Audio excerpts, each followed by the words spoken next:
Hi అండి అందరికీ welcome back to our channel. నిన్న సాయంత్రం అయితే చూసాం కదండి, ఈ మెంతాకు అనేది మొత్తం మొలకలు అనేవి పడిపోయి ఉండే. ఇంకా నైట్ వర్షం వచ్చింది కదా, ఆ వర్షానికేమో మళ్ళీ ఎంచక్క ఎంత ఫ్రెష్గా చాలా బాగా అయితే నీట్గా ఉన్నాయి. అసలు ఒకవేళ అలాగే పడిపోయి ఉంటైతే కోసేసి ఈరోజు పప్పులో వేద్దామని అనుకున్నాను, కానీ చాలా బాగా అనిపించినాయి అనమాట. వర్షం వాటర్కేమో మంచిగా లేసినాయి.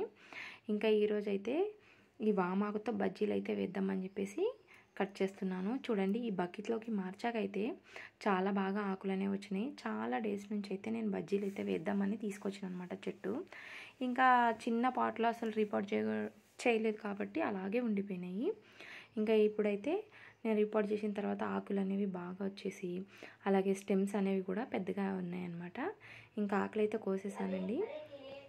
చూసారా, అంత చిన్న చెట్టు నుంచి అయితే ఇంత ఆకైతే వచ్చింది. ఇంకా వీటిని అయితే నీట్గా కడిగేద్దాం.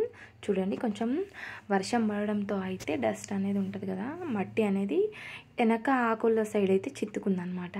అంటే పై లేయర్లో వర్షం పడింది, అవైతే నీట్గా ఉన్నాయి. కింది సైడ్ అయితే బాగా మట్టి పట్టేసుకుంది. ఇంకా నేనైతే 2-3 సార్లు అయితే బాగా కడిగేశాను. ఒక్కొక్క ఆకును ఇలా మంచిగా రుద్దుకుంటూ కడుక్కోవాలి, లేదంటే వెనకాల సైడు కొంచెం వేర్లలాగా ఇలా ఉన్నాయి కదా, వాటిలో అయితే ఇరుక్కుపోయిందనమాట ఇసుక అనేది. బాగా వర్షం వాటర్కి ఇలా చిత్తి ఆకులకు పట్టేసుకుంది. ఇంకా అందుకని చెప్పేసి నేనైతే 2-3 సార్లు నీట్గా కడిగేసి ఒక గిన్నెలో వేసుకుంటున్నానండి. కానీ ఈ వామాకు అసలు కోసినప్పుడు కానీ ఇలా కడుగుతున్నప్పుడు కానీ స్మెల్ అయితే చాలా బాగా వచ్చిందండి. అసలు ఆ ఫ్లేవర్ అయితే తినేటప్పుడు ఎలా ఉంటుందో అనే ఎక్సైట్మెంట్లో ఉందన్నమాట. కాకపోతే తినేటప్పుడు అయితే స్మెల్ అనేది లేదు. చాలా బాగున్నాయి బజ్జీలు. ఇంకా వాటినైతే కడిగేసి పక్కన పెట్టుకున్నాను. కాస్త వాటర్ వెళ్ళిపోతాయని చెప్పేసి ఇంకా కావాల్సినంత శనగపిండి అయితే ఒక గిన్నెలోకి తీసుకున్నాను. 1/2 కేజీ పిండి తీసుకున్నాను, కాకపోతే అంత ఎక్కువ అయితేమని కొంచెం తగ్గించి వేసుకున్నా. ఇంకా పిండిలోకి కారం, ఉప్పు, సోడా అలాగే కొంచెం పసుపు వేసుకోవాలి. ఇంకా వేసుకొని కొంచెం కొంచెం వాటర్ వేసుకుంటూ కలుపుకోవాలి. ఏం లేదండి, మనం మామూలుగా ఆలు బజ్జీ వేస్తాం కదా, అలాగే కలుపుకోవాలి. ఇంకా గట్టిగా కలుపుకుంటే ఏంటంటే ఆకులకి బాగా పట్టేసి ఆకులకి అంత మంచిగా అనిపించదు. ఆ ఫ్లేవర్ అనేది మనకు అర్థం కాదు, ఏం కాదు. కొంచెం మనం బజ్జీ చేసుకునే దానికన్నా కొంచెం పలుచగా కలుపుకోవాలి. అయితే మనం ఆకులు అనేవి దీంట్లో వేసినప్పుడు ఆకుకి కొంచెం పలుచగా అంటుకుంటే చాలా టేస్టీగా వస్తాయి బజ్జీలు అనేవి. ఇంకొక 10 నిమిషాలు అయితే పక్కన పెట్టేసుకోవాలి. కానీ ఆ ఎక్సైట్మెంట్లో మేమైతే ఆగలేక ఏం చేసినామంటే ఇంకా వెంటనే వేసేసినాము. చూసారా, ఆకుకి ఇలా ఉండాలన్నమాట.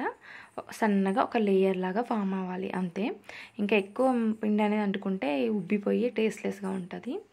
ఇలా వేసుకున్నానండి. చాలా బాగున్నాయి బజ్జీలు అయితే. ఇంకా మేమైతే వేసుకుని ఆగడం అనేది ఏమీ లేదు, ఓ సైడు వేసుకుంటూ ఓ సైడు తినేస్తున్నాం అనమాట. చాలా బాగున్నాయి. అసలు వామాకు ఫ్లేవర్ అనేది తెలియలేదండి బజ్జీలు వేసాకైతే. చెట్టు అలాగే ఆకులు తెంపుతున్నప్పుడు కడుగుతున్నప్పుడు వచ్చిన వాసన అంతా బజ్జీల్లో వేసేసరికి అయితే ఎక్కడ మాయమైపోయిందో ఏమో.